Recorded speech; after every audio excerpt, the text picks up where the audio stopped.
This is the single most effective martial art for law enforcement, and here's why.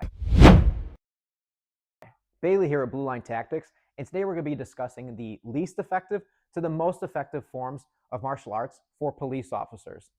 A little bit about myself. I've been an officer for nearly 7 years, and I practice jiu-jitsu, where I'm a purple belt and compete about 2 to 3 times a year. So, with that being said, we're going to start with number 5, which would be boxing. I think that boxing is relatively ineffective in policing because very rarely do you ever see a use of force video where an officer is in a straight up boxing match with a suspect. It's also a very limited form of striking, obviously, in the fact that you can only punch the opponent, and it doesn't gain control or compliance, which are two of the things that we try to emphasize for an effective use of force. Moving on to number 4, we have another striking art such as Muay Thai or kickboxing. The advantage that these have on boxing is that they utilize other forms of strikes, such as knees, elbows, and kicking.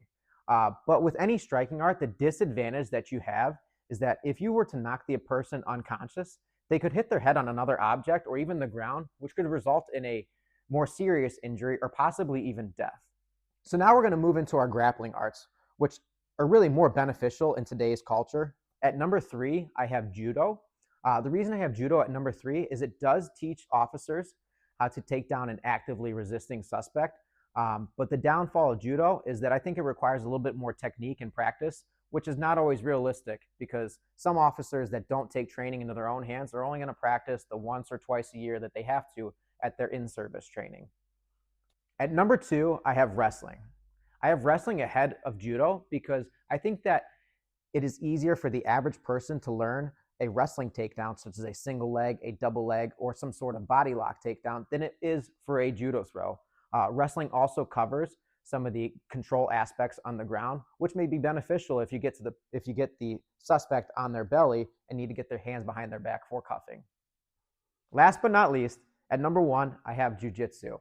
The reason I have jiu-jitsu at number 1 is because if you attend a good school, you're going to learn the judo throws. You're going to learn the wrestling takedowns. You're going to learn how to defend a takedown. And you're also going to learn all the ground control techniques that jiu-jitsu teaches.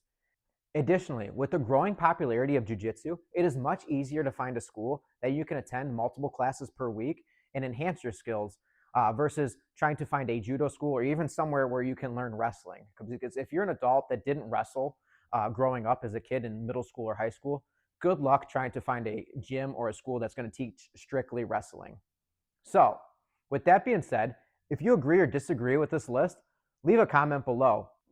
And finally, I will be uploading more videos like this in the future, as well as technique videos that you can use and watch yourself. So, if that's something you're interested in, feel free to hit the subscribe button, and I'll see you next time.